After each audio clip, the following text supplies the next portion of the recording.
I feel like every day I hear another story about another doctor, young doctor, physician in their 40s or 50s who's admitted to the hospital with COVID-19 positive, despite the protective measures they're taking, admitted to the ICU, and even there's been deaths, all right? There's deaths of young people, and I feel like disproportionately it happens to be physicians, cardiologists, ICU doctors, etc., who are the ones out on the front lines.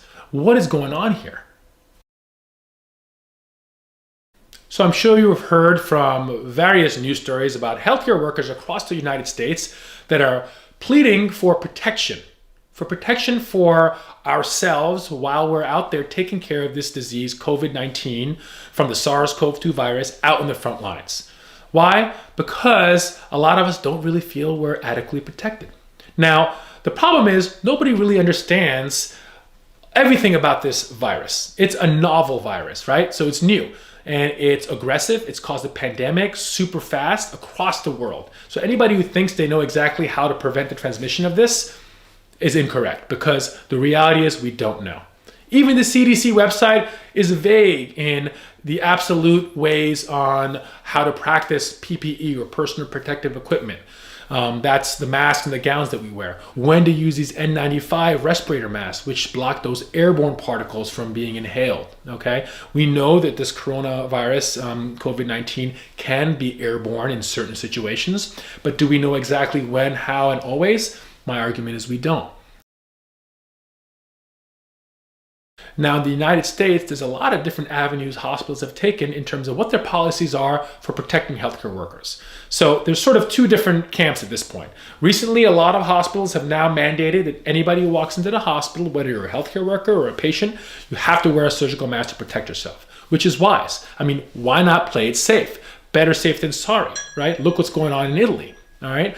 This is a way that we can prevent people from inadvertently touching their face after they touch the surface that may be infected, from maybe acquiring a droplet or transmitting droplets. And it is probably the safest way to practice at this point in time with the information that we have, in my opinion.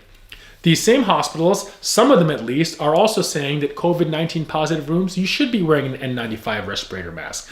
Even though this virus is thought to be primarily a droplet transmitted disease, like I said, we don't know 100% when this thing becomes airborne.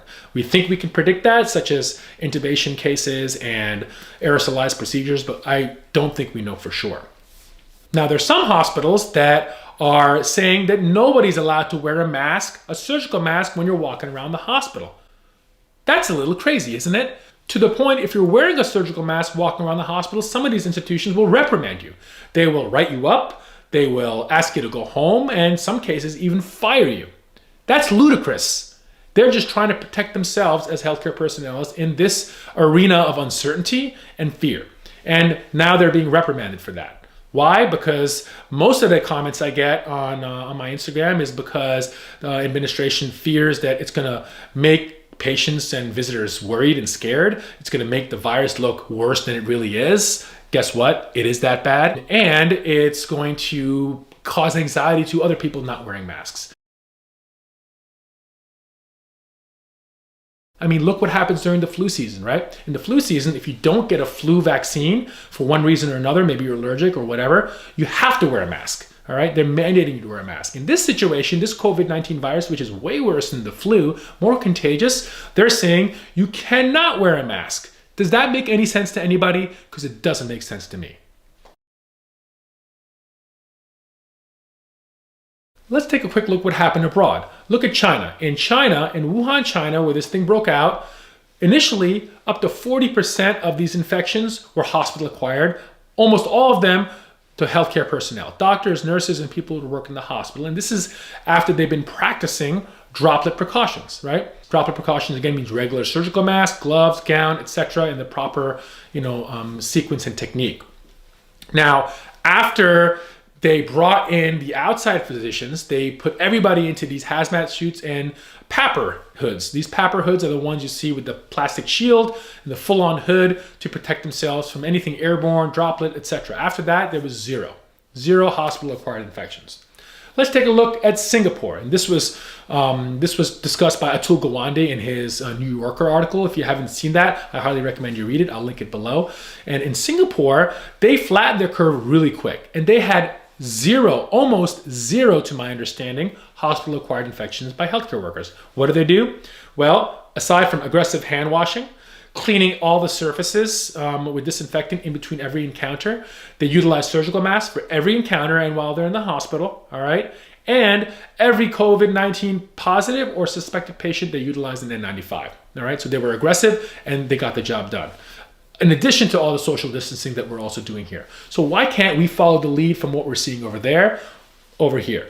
And now we have healthcare workers being told you can't even wear a surgical mask. You can't use your own N95 when you go in a COVID-19 room because that's what the hospital suits are saying. Whereas we're seeing what's going on in China, the experts of this, wearing these full papper hoods.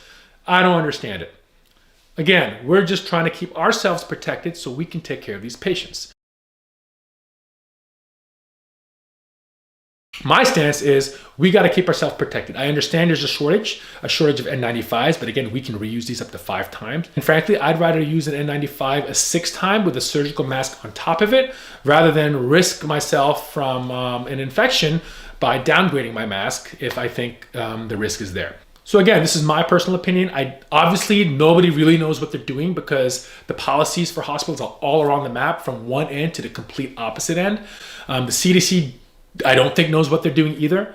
So why not keep ourselves as protected as possible? Because I don't want more 40-year-old doctors, 50-year-old doctors getting admitted to the MICU, even dying because they weren't adequately protected because we don't understand this enough.